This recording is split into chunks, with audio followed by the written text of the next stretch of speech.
Hello students, welcome back to our video lecture on active voice and passive voice. Last video session ની અંદર આપણે continuous present tense અને continuous past tense in interrogative એટલે કે ચાલુ વર્તમાન કાળ, ચાલુ ભૂતકાળ, પ્રશ્નાર્થ વાક્ય રચનામાં જોયું હતું. જેની અંદર આપણે શું નક્કી કરતા હતા તો કે ગમે ત્યારે પણ પ્રશ્નાર્થ વાક્ય રચના કરવાની થતી હોય ત્યારે એમિઝાર અને હોઝવેર જેને આપણે હેલ્પિંગ વર્બ કહીએ છીએ એ હંમેશને માટે કર્તાની પહેલા મૂકવામાં આવે છે અને ત્યાર પછીની વાક્ય રચના તો એ ફોર્મ્યુલા તમારી પાસે વિડિયો લેક્ચરમાં છે જ. તો હેલ્પિંગ વર્બ, પછી સબ્જેક્ટ, પછી વર્બનું આઈએનજી, પછી ઓબ્જેક્ટ અને પછી ઇટીસી. ઇવન પેસિવ રચના કરીએ ત્યારે પણ ખાસ યાદ રાખવાનું કે હંમેશને માટે હેલ્પિંગ વર્બ એટલે કે ટુ બીના રૂપ એટલે કે એમિઝાર અને હોઝવેર સબ્જેક્ટની પહેલા જ આવે છે.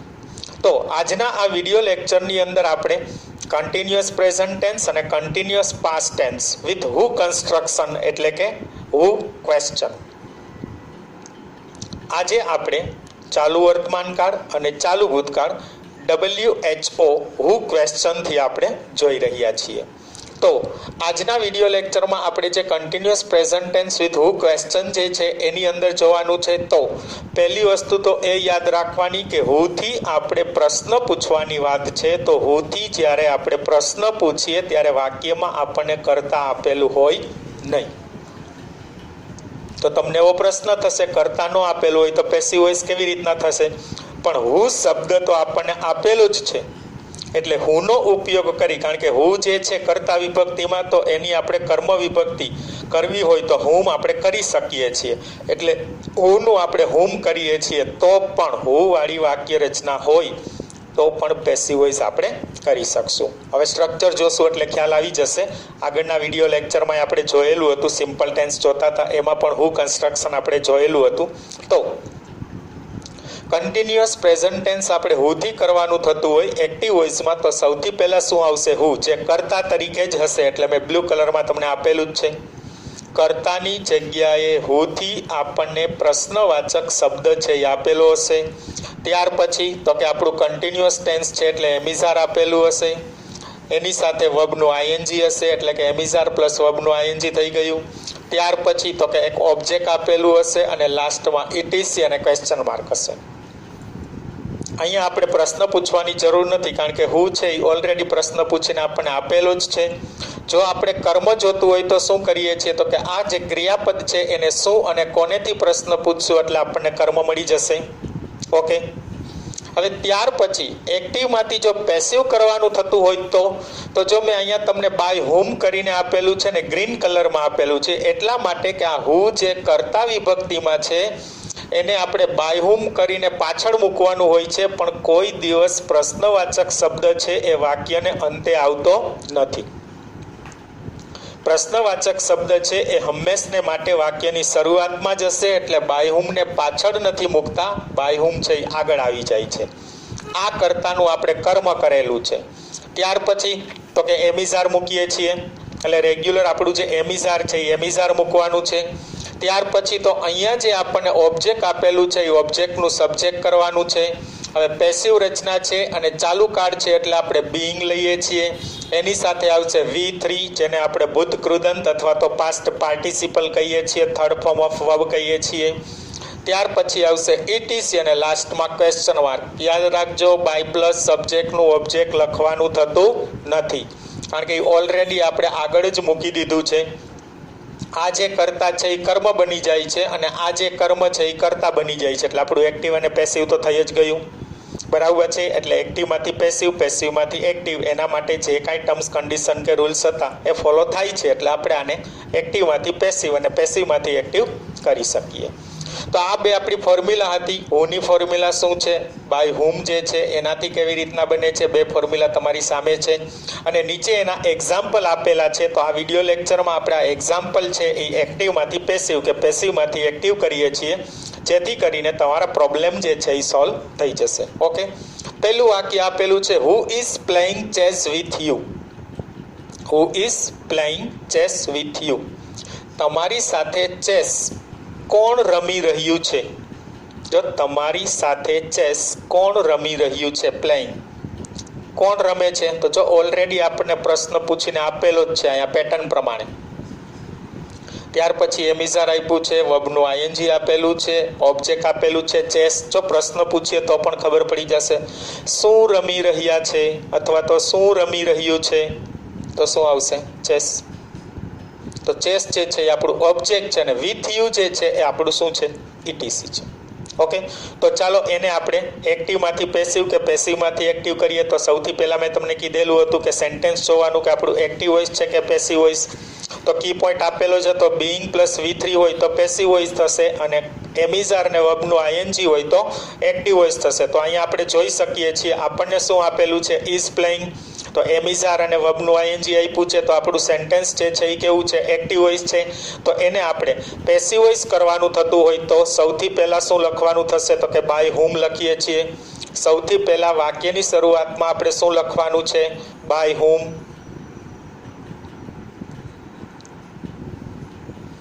ત્યાર પછી શું મૂકવાનું છે આપણે? એમિઝાર.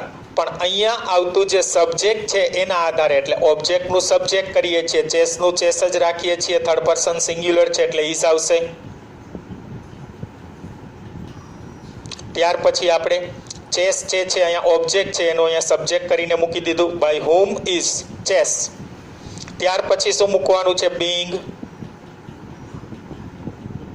ત્યાર પછી V3 મૂકવાનું છે, પ્લેઇંગ આપેલું છે એમાંથી આઈએનજી નીકળી જશે, મેઇન ફોર્મ છે એની પાછળ ઈડી લગાડશું એટલે played. By whom is chess being played. ત્યાર પછી V3 પછી શું કહે છે? ઇટીસી. તો આપણું ઇટીસી શું છે? વિથ યુ છે, તો વિથ યુ મૂકશું આપણે અને લાસ્ટમાં આવી જશે ક્વેશ્ચન માર્ક. આખો આપણો આન્સર શું બને છે? By whom is chess being played with you. આ આપણું શું બન્યું? પેસિવ વોઇસ જે છે એ બને છે. ત્યાર પછી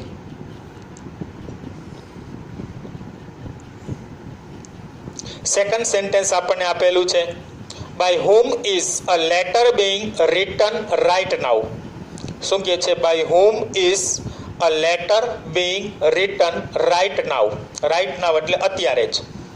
કોના દ્વારા અત્યારે જ પત્ર લખાઈ રહ્યો છે અથવા તો લખવામાં આવી રહ્યો છે? કોના દ્વારા પત્ર અત્યારે લખાઈ રહ્યો છે અથવા તો લખવામાં આવી રહ્યો છે?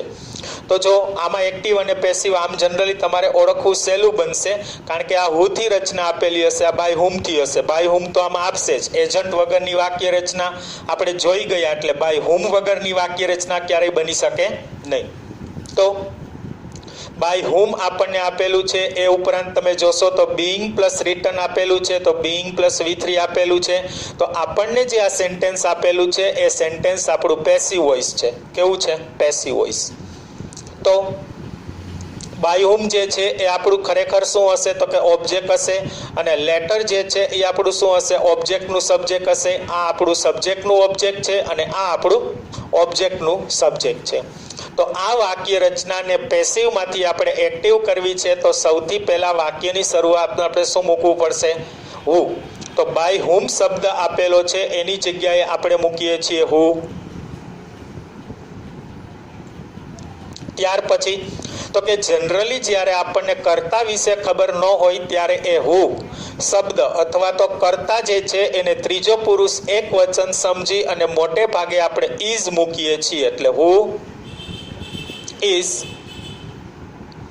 ત્યાર પછી શું મૂકવાનું છે? વર્બનું આઈએનજી. તો જોવો જોઈએ આપણને રિટન આપેલું છે એનું મેઇન ફોર્મ શું થશે? રાઇટ થશે અને એનું આપણે શું લખશું? આઈએનજી. તો રાઇટિંગ.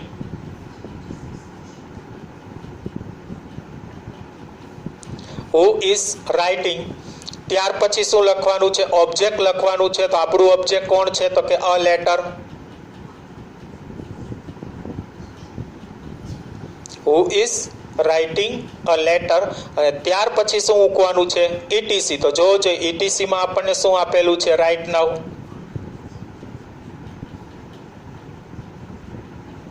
અને લાસ્ટમાં આવી જશે question mark. Who is writing a letter right now. અત્યારે જ પત્ર કોણ લખી રહ્યું છે? અહીંયા કોના દ્વારા લખાઈ રહ્યો છે એમ કહેવાશે અને અહીંયા કોણ લખી રહ્યું છે એવું આપણે કહેશું. ક્લિયર આ સેન્ટેન્સ? તો થર્ડ સેન્ટેન્સ છે એની અંદર જોઈએ, by whom is the drama being performed on the stage. Perform એટલે ભજવવું, રજૂ કરવું. કોના દ્વારા સ્ટેજ પર ડ્રામા એટલે નાટક ભજવવામાં આવી રહ્યું છે.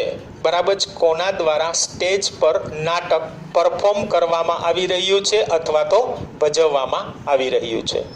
તો ચાલો આ સેન્ટેન્સ જે છે એમાં પણ જોઈએ. શરૂઆતમાં આપણને બાય whom આપેલું છે એટલે થોડોક તો તમને અંદાજ આવી જ ગયો કે આપણને જે વાક્ય આપેલું છે એ કેવું છે, પેસિવ છે. ઓકે, ત્યાર સિવાય આપણે બીજી રીતે ચકાસવું હોય તો અહીંયા જોઈ શકીએ બીઇંગ અને પરફોર્મડ આપેલું છે, બીઇંગ પ્લસ V3 આપેલું છે. It means given sentence is passive voice. બરાબર છે. એનો અર્થ શું થશે કે આપેલું વાક્ય છે એ આપણું કેવું છે, પેસિવ વોઇસ છે. તો હવે એ જોઈએ કે બાય whom જે છે એ આપણું શું હશે, તો કે ઓબ્જેક્ટ, સબ્જેક્ટનું ઓબ્જેક્ટ હશે અને ડ્રામા છે એ આપણું શું હશે, ઓબ્જેક્ટનું સબ્જેક્ટ હશે. આની આપણે એક્ટિવ વાક્ય રચના કરવી છે તો સ્થાન તો બદલી જશે, પણ જનરલી આપણે બાય whomનું શું કરી નાખીએ છીએ, who કરી નાખીએ છીએ અને ઓબ્જેક્ટનું સબ્જેક્ટ છે એને આપણે સબ્જેક્ટ તરીકે, ઓબ્જેક્ટનું સબ્જેક્ટ છે એને આપણે ઓબ્જેક્ટ તરીકે લઈ જઈએ છીએ. તો ચાલો આપણે સેન્ટેન્સમાં જોઈએ. બાય whom આપેલું છે તો સૌથી પહેલા આપણે શું લખશું, who. ત્યાર પછી મેં કીધેલું હતું કે જ્યારે આપણા માટે કર્તા અનિશ્ચિત હોય અથવા તો અનનોન હોય, અજાણ હોય, આપણને ખબર ન હોય તો થર્ડ પર્સન સિંગ્યુલર સમજીને શું મૂકવાનું છે, ઇઝ. who is.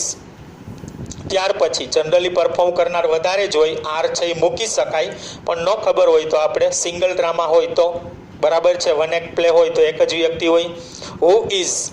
ત્યાર પછી આપણે શું મૂકવાનું છે, વર્બનું આઈએનજી મૂકવાનું છે. તો આપણને શું આપેલું છે, પરફોર્મડ આપેલું છે. તો પરફોર્મડ શબ્દ આપણને આપેલું છે એમાંથી ઈડી નીકળી જશે, મેઇન ફોર્મ પરફોર્મ થશે અને એનું આઈએનજી એટલે પરફોર્મિંગ.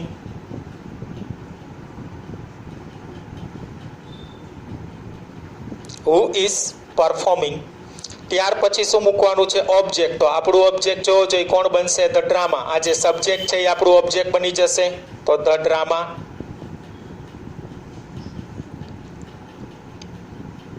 ત્યાર પછી ઈટીસી મૂકવાનું છે. તો આપણું ઈટીસી શું છે, ઓન ધ સ્ટેજ.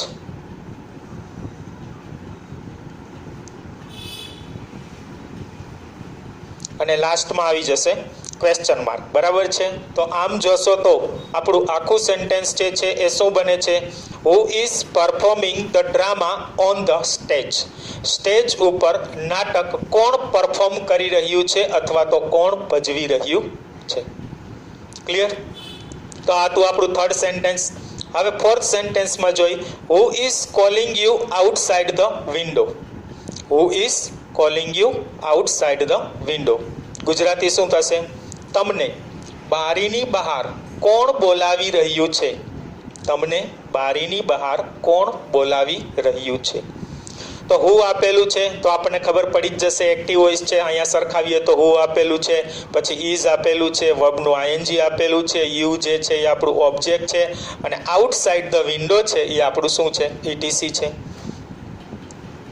કોલિંગ બોલાવવું, કોને બોલાવવાની વાત છે, યુ. તો યુ આપણું ઓબ્જેક્ટ બન્યું. પ્રશ્ન પૂછીએ તો પણ ખબર પડી જશે.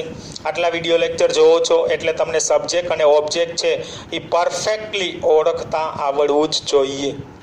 બરાબર છે. નકર આગળના વિડીયો છે એ ફરીથી રિપીટ કરીને જોઈ લેજો. અગત્યનો ટોપિક છે, આગળ જતાં પણ આવશે અને રૂટીન રેગ્યુલર લાઈફની અંદર પણ કન્વર્ઝેશનમાં પણ આપણે એક્ટિવ અને પેસિવ વોઇસનો ઉપયોગ કરતા હોઈએ છીએ. તો ચાલો આ આપણે એક્ટિવ વોઇસ છે એ નક્કી થઈ ગયું, સબ્જેક્ટ અને ઓબ્જેક્ટ પણ નક્કી થઈ ગયા. તો પેસિવ વોઇસ કરવી હોય તો વાક્યની શરૂઆતમાં આપણે શું મૂકીએ છીએ, બાય whom.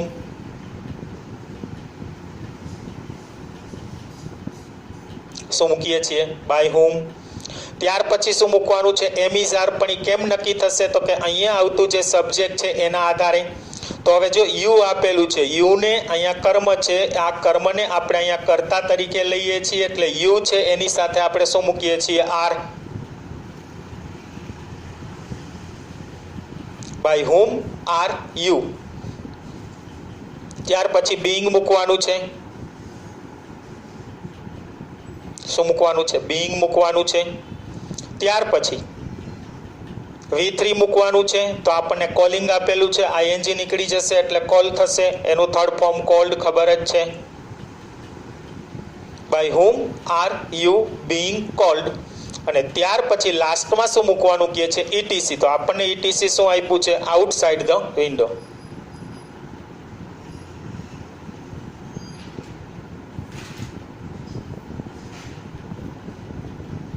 અને લાસ્ટમાં આવી જશે ક્વેશ્ચન માર્ક. શું થશે આખું sentence? By whom are you being called outside the window? બારીની બહાર કોના દ્વારા તમને બોલાવવામાં આવે છે અથવા તો બોલાવાઈ રહ્યું છે. ક્લિયર? ત્યાર પછી ફિફ્થ સેન્ટેન્સ જોઈએ. who is making noise in the class? શું આપેલું છે? who is making noise in the class? ક્લાસની અંદર કોણ અવાજ કરી રહ્યું છે? ક્લાસની અંદર કોણ અવાજ કરી રહ્યું છે? હું આપેલું છે, આની સાથે સરખાવીએ. એક્ટિવ વોઇસ છે, આરામથી ખબર પડી જશે. નો ખબર પડે તો ઇઝ મેકિંગ આપેલું છે, એમિઝાર પ્લસ વર્બનું ING આપેલું છે, ઇટ મીન્સ એક્ટિવ વોઇસ. ત્યાર પછી મેકિંગ, કરવું. શું કરવાની વાત છે? તો કે અવાજ. તો અવાજ એટલે મેક એટલે બનાવવું પણ થાય, પણ અહીંયા મેકિંગ, મેક નોઇઝ એટલે અવાજ કરવો. શું કરવાની વાત છે? તો કે અવાજ. તો ઓબ્જેક્ટ આપણને નોઇઝ આપેલું છે. ક્લિયર? તો એમાંથી આપણે પેસિવ વોઇસ કરવું છે. તો પેસિવ વોઇસ કરવું હોય તો સૌથી પહેલા વાક્યની શરૂઆતમાં આપણે શું લખીએ છીએ? By whom.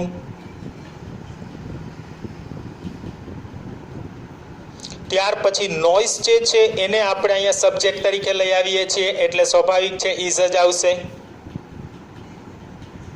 By whom is. ત્યાર પછી ઓબ્જેક્ટનું સબ્જેક્ટ એટલે નોઇઝ જ રહેશે. By whom is noise. ત્યાર પછી being પ્લસ V3, તો being તો એમને જ રહેશે.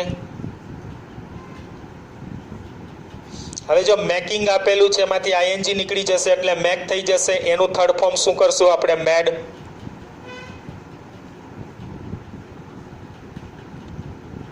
By whom is noise being made. અને લાસ્ટમાં શું મૂકવાનું કહે છે? ETC. તો ETC આપણને શું આપેલું છે? In the class.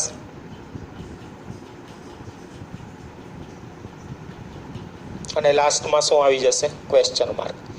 શું બને છે આખું sentence? By whom is noise being made in the class? ક્લાસમાં કોના દ્વારા અવાજ કરવામાં આવી રહ્યો છે? તો આ હતું આપણું continuous present tense with who question, જેમાં મેં તમને બે ફોર્મ્યુલા આપી દીધી. એક્ટિવ વોઇસ છે એનું કન્સ્ટ્રક્શન શું છે, ફોર્મ્યુલા શું છે. પેસિવ વોઇસ એની ફોર્મ્યુલા શું છે.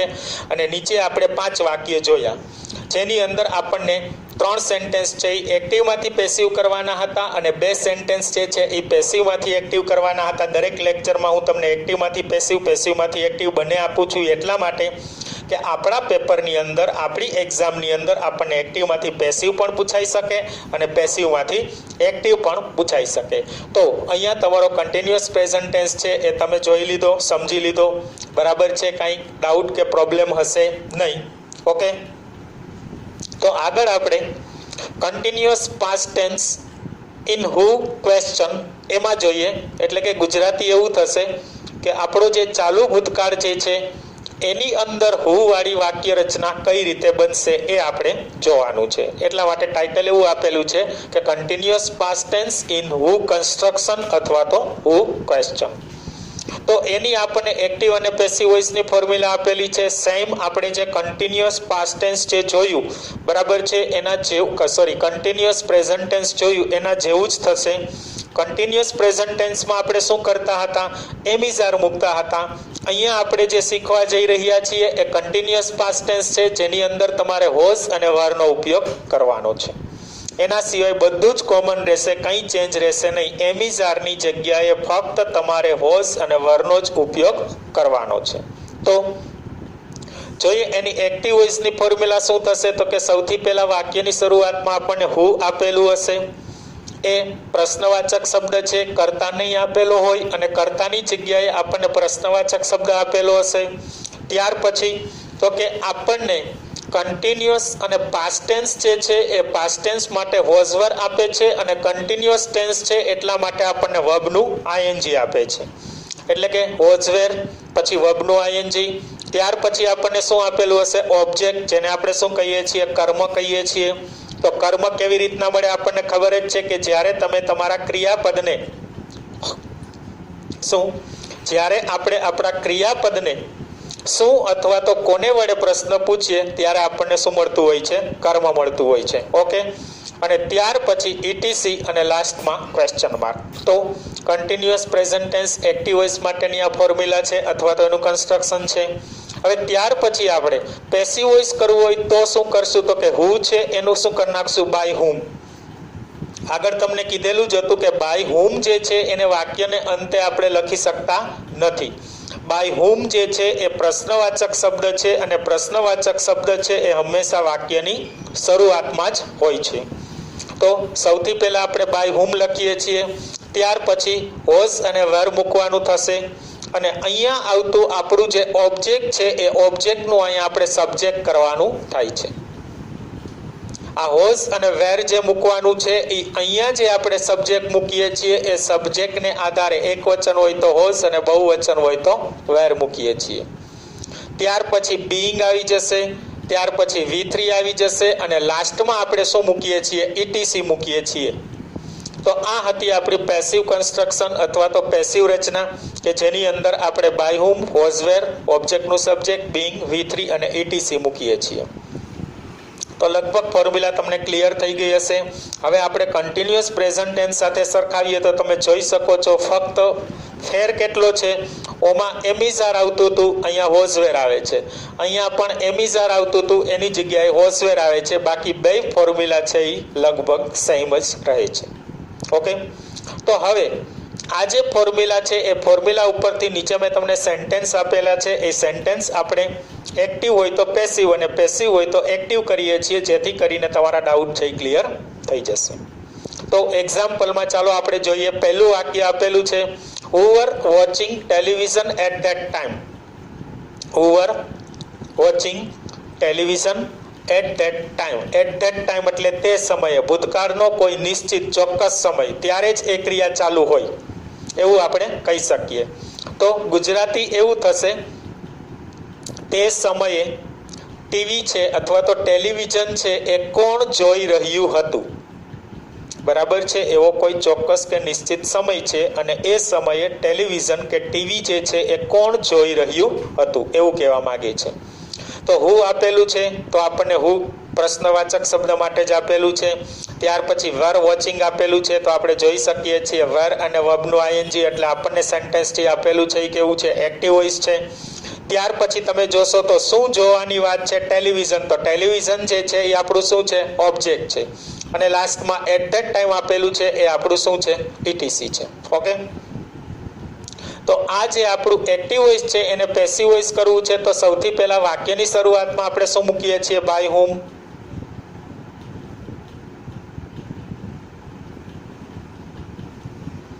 હવે ત્યાર પછી ટેલિવિઝન જે છે આપણું આ ઓબ્જેક્ટ છે એને અહીંયા સબ્જેક્ટ કરીને મૂકવાનું છે. તો એની સાથે વોઝવરમાંથી શું આવશે? ખબર જ છે આપણને, ટેલિવિઝન એક વચનમાં છે એટલે was.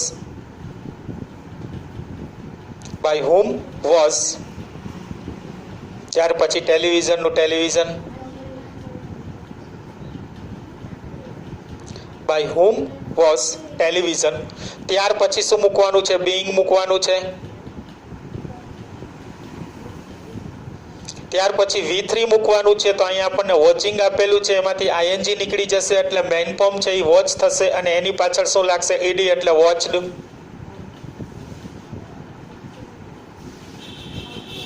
By whom was television being watched. અને લાસ્ટમાં શું મૂકવાનું છે? ઇટીસી. તો આપણને ઇટીસીમાં શું આપેલું છે? At that time.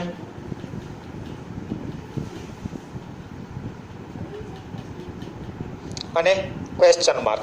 બરાબર, આખું સેન્ટેન્સ શું થાય છે? By whom was television being watched at that time. એ સમયે કોના દ્વારા ટેલિવિઝન છે એ જોવાઈ રહ્યું હતું એવું આપણે વાક્યનું ગુજરાતી કરીએ છીએ. ત્યાર પછીના સેકન્ડ સેન્ટેન્સમાં જોઈએ, who was knocking the door van you કેમ. આવી વેનવાળી વાક્ય રચના આપણે આગળ પણ શીખી ગયા, અહીંયા પણ પાછું કહી દઉં. આ જે આપણી વાક્ય રચના છે એને આપણે શું કહીએ છીએ? Adverb clause of time. જેનું ગુજરાતી શું કરીએ છીએ? સમય દર્શક ક્રિયા વિશેષણ રૂપ ઉપવાક્ય. અહીંયા તમને વેન યુ કેમ આપેલું છે બરાબર છે, એડવર્બ ક્લોઝ ઓફ ટાઈમ છે, એમાં આપણે કંઈ ફેરફાર કરવાનો હોતો નથી. એ પાછળ ઇટીસીની જેમ છે એમને એમ જ પાછળ જોઈન્ટ કરી દેવાનું. આપણા માટે તો આટલું વાક્ય છે એ જ કન્સિડર કરવાનું છે અને એમાં જ આપણે ઇન્ટરચેન્જ કરવાનું છે અને પાછળ વેન યુ કેમ જોડી દેવાનું. તો પેલા એ નક્કી કરીએ કે આપણને એક્ટિવ વોઇસ આપેલું છે કે પેસિવ વોઇસ. તો વોઝ નોકિંગ આપેલું છે, વોઝ વર પ્લસ વર્બનું આઈએનજી આપેલું છે એટલે એક્ટિવ વોઇસ થઈ ગયું. અને એમ નો ખબર પડે તો હુ આપેલું છે અને હુ વાળી વાક્ય રચના જનરલી એક્ટિવ હશે અને પેસિવમાં બાય હુમ હશે તો એના ઉપરથી પણ ખબર પડી જશે. અને ત્યાર પછી શું? નોક એટલે બરાબર છે નોકિંગ કરવું, ઠપકારવું અથવા તો ટકોરવું. તો શું ઠપકારવાની વાત છે? ડોર. બરાબર છે. તો ડોર જે છે એ આપણું શું છે? ઓબ્જેક્ટ છે. તમે જ્યારે આવ્યા ત્યારે ડોર ઉપર કોણ ટકોર મારી રહ્યું હતું અથવા તો ડોર ઉપર કોણ ટકોર કરી રહ્યું હતું? ક્લિયર? આ વાક્યને પેસિવ રચના કરવાનું છે તો સૌથી પહેલા આપણે શું મૂકીએ છીએ? બાય હુમ. તો હુ આપેલું છે એનું શું થઈ જશે? By whom.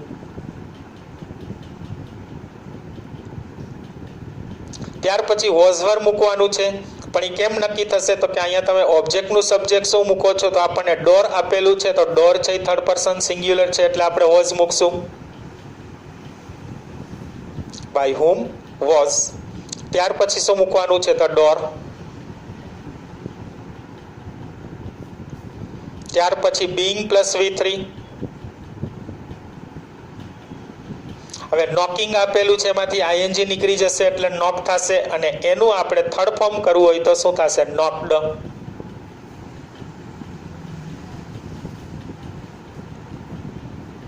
By whom was તો ડોર બીઇંગ નોકડ. અને ત્યાર પછી તો કે વેન યુ કેમ આપેલું છે જેમ છે એમને જ આપણે મૂકવાનું છે, એમાં કંઈ ચેન્જ કરવાનો હોતો નથી. તો વેન યુ કેમ અને લાસ્ટમાં શું મૂકી દેશું? આપણે ક્વેશ્ચન માર્ક મૂકી દેશું. બરાબર છે. એટલે અહીંયા આપણું સેન્ટેન્સ જે છે પૂરું થાય છે. By whom was the door being knocked when you came? જ્યારે તમે આવ્યા ત્યારે કોના દ્વારા બારણું છે એના પર ટકોર મરાઈ રહી હતી. બરાબર. થર્ડ સેન્ટેન્સમાં by whom was the woman being helped on the road. by whom was the woman being helped on the road? શું થશે ગુજરાતી? રસ્તા પર કોના દ્વારા સ્ત્રીને મદદ કરાઈ રહી હતી. એટલે એવું કહેવા માંગે છે કે રસ્તા ઉપર સ્ત્રીને કોણ મદદ કરી રહ્યું હતું. હું એક્ટિવ બોલ્યો પણ આનું ગુજરાતી કરવું હોય તો કોના દ્વારા મદદ થઈ રહી હતી અથવા તો કરાઈ રહી હતી. તો આપણને પહેલા એ નક્કી કરીએ કે સેન્ટેન્સ જે છે એ આપણને એક્ટિવ વોઇસમાં આપેલું છે કે પેસિવ વોઇસમાં. તો તમે જોઈ શકો છો કે વાક્યની શરૂઆતમાં આપણને શું આપેલું છે? બાય હુમ આપેલું છે એટલે બાય હુમથી આપેલું એટલે આરામથી ખબર પડી જશે. એ નો ખબર પડે તો મેં એક ટ્રીક તો તમને આપેલી જ છે કે બી પ્લસ V3 આપેલું એટલે કે બીઇંગ પ્લસ V3 હોય તો પણ પેસિવ વોઇસ હોય.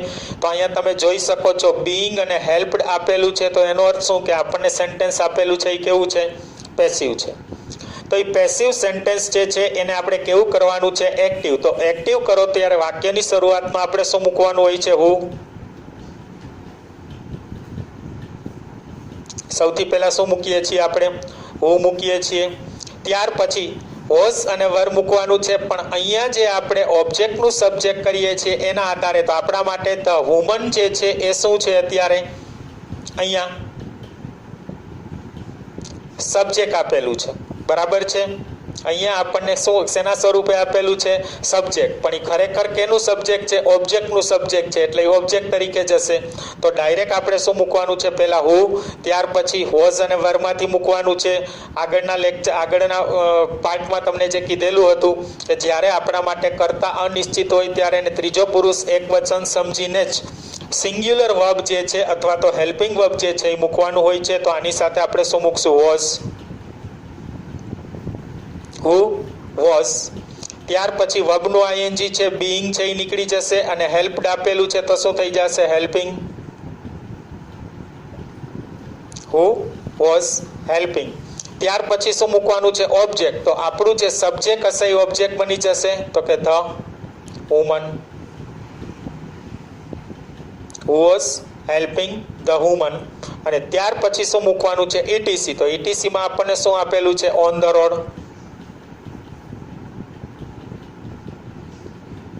અને લાસ્ટમાં આવી જશે ક્વેશ્ચન માર્ક. શું બને છે આખો આન્સર આપણો? who was helping the woman on the road. રસ્તા પર સ્ત્રીને કોણ મદદ કરી રહ્યું હતું? ક્લિયર? ત્યાર પછી આપણે જોઈએ ફોર્થ સેન્ટેન્સની અંદર, who was cleaning the rooms when you came. જ્યારે તમે આવ્યા. આ પણ પાછું આપણને એડવર્બ ક્લોઝ ઓફ ટાઈમ વાળી વાક્ય રચના આપેલી છે. એટલે એવા વાક્ય હોય, હવે આપણે 12th ની અંદર છે, 11 12th ની અંદર છે, એટલે આવા પ્રકારના વાક્ય પૂછી શકે. 10th માં એવું શક્ય હતું કે પાછળ તમને વેન વાળી વાક્ય રચના ન પણ પૂછે, પણ 11 12th માં પૂછાય એવી પૂરી શક્યતા. એટલે આપણને ખબર હોવી જ જોઈએ. ગુજરાતી કરીએ છીએ, who was cleaning the rooms when you came. જ્યારે તમે આવ્યા ત્યારે રૂમ જે છે, બરાબર, રૂમો જે છે એ કોણ સાફ કરી રહ્યું હતું? તો તમે જોઈ શકો છો ક્લિનિંગ કોણ સાફ કરતું હતું, એના માટે આપણને હુ આપેલો જ છે, પ્રશ્ન આપેલો છે, અને શું સાફ કરવાની વાત છે? રૂમ્સ. તો રૂમ્સ જે છે એ આપણું શું છે? ઓબ્જેક્ટ છે. તો સબ્જેક્ટ અને ઓબ્જેક્ટ મળી ગયું. હવે એ નક્કી કરીએ કે એક્ટિવ વોઇસ છે કે પેસિવ વોઇસ. તો જોવો જોઈએ, વોઝ ક્લિનિંગ આપેલું છે, વોઝવેર પ્લસ વર્બનું આઈએનજી આપેલું છે, એટલે આપણું એક્ટિવ વોઇસ છે. એ ન ખબર પડે તો હુ થી વાક્ય રચના આપેલી છે, એટલે જનરલી આપણને વાક્ય કેવું આપેલું હશે?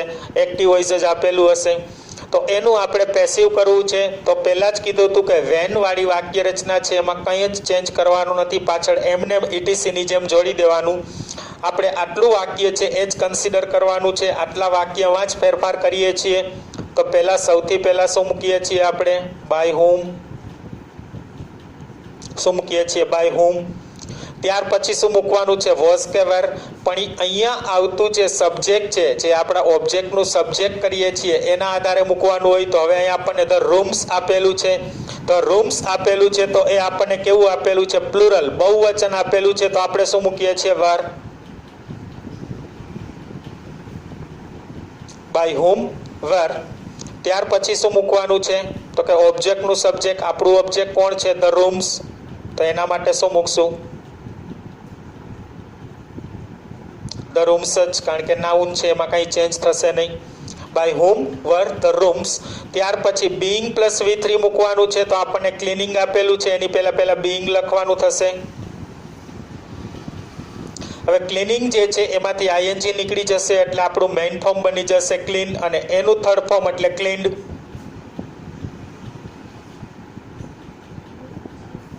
By whom were the rooms being cleaned. અને લાસ્ટમાં શું મૂકવાનું કહે છે આપણને? ETC. તો ETC આમ તો કંઈ નથી, પણ આપણા માટે જે એડવર્બ વાળું વાક્ય આપેલું છે એ એમને પાછળ જોડી દેવાનું. તો વેન યુ કેમ, અને પ્રશ્નાર્થ વાક્ય રચના. આખું વાક્ય શું બને છે? By whom were the rooms being clean when you came. જ્યારે તમે આવ્યા ત્યારે કોના દ્વારા રૂમો સાફ કરાઈ રહ્યા હતા? ઓકે. ત્યાર પછી જોઈએ ફિફ્થ સેન્ટેન્સમાં, by whom was the chair being broken. By whom was the chair being broken. Gujarati શું થશે? કોના દ્વારા ખુરશી તોડવામાં આવી રહી હતી? કોના દ્વારા ખુરશી તોડવામાં આવી રહી હતી? અથવા તો એક્ટિવ વોઇસ કહીએ તો કોણ ખુરશી તોડી રહ્યું હતું, એવું કહેશું.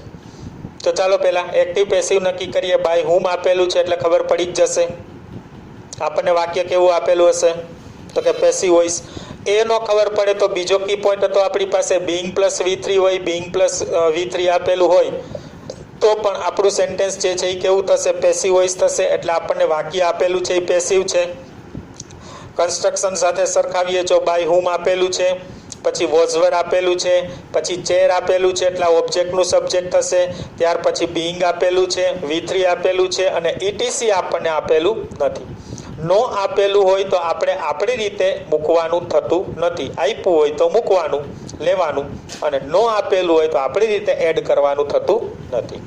તો આપણને પેસિવ વાક્ય આપ્યું છે અને પેસિવ વાક્યમાંથી આપણે એક્ટિવ વાક્ય રચના કરવાની થાય છે. તો સૌથી પહેલા વાક્યની શરૂઆતમાં શું લખીએ છીએ આપણે? હું. ત્યાર પછી શું મૂકવાનું છે? વોઝ કે વેર. મેં તમને પહેલા જ કીધેલું હતું કે એક્ટિવ વોઇસ કરતી વખતે જ્યારે આપણને કર્તા વિશે ખબર ન હોય તો કર્તાને ત્રીજો પુરુષ એક વચન સમજી અને વોઝ આપણે મૂકીએ છીએ. તો હુ વોઝ. શું મૂકીએ છીએ? હુ વોઝ. ત્યાર પછી શું મૂકવાનું છે? વર્બનું આઈએનજી. તો જોજો બીઇંગ તો નીકળી જશે. બ્રોકન આપેલું છે, એ બ્રોકન V3 આપેલું છે, એનું V1 શું થશે? બ્રેક. અને એની પાછળ પાછું વર્બનું આઈએનજી એટલે બ્રેકિંગ.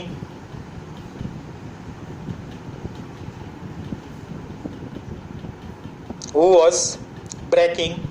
ત્યાર પછી શું મૂકવાનું છે? ઓબ્જેક્ટ. તો ઓબ્જેક્ટ શું બનશે? તો કે આપણું જે સબ્જેક્ટ હશે એ ઓબ્જેક્ટ બની જશે. એટલે ધ ચેર આપેલું છે તો ધ ચેર જ રહેશે.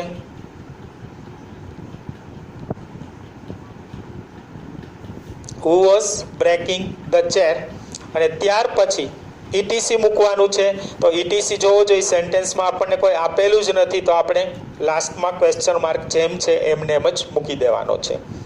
તો આપણો આન્સર શું બને છે? Who was breaking the chair. ખુરશી કોણ તોડી રહ્યું હતું? શું થશે? Who was breaking the chair. ખુરશી કોણ તોડી રહ્યું હતું? તો લગભગ તમને બધું ક્લિયર થઈ ગયું હશે. કન્ટિન્યુઅસ પાસ્ટ વાળી વાક્ય રચનામાં બે તમને કન્સ્ટ્રક્શન અથવા તો ફોર્મ્યુલા આપેલી છે. એમાં એક્ટિવ વોઇસમાં શું થશે, પેસિવ વોઇસમાં શું થશે તમને ખ્યાલ આવી ગયો. ખાલી એમિઝાર અને વોઝવેરનો જ ફેર છે, બાકી બંને જે છે એ સેમ જેવા જ છે. નીચે એક્ઝામ્પલની અંદર આપણે 5 વાક્ય જોયા, જેની અંદરથી 3 વાક્ય છે એ એક્ટિવ વોઇસમાં જોયા અને 2 વાક્ય છે એ પેસિવ વોઇસમાં જોયા. એટલે મોસ્ટ ઓફ તમારા ડાઉટ ક્લિયર થઈ ગયું હશે. Now you got the topic. I hope there will be no more doubts. So, goodbye and see you again in next video lecture.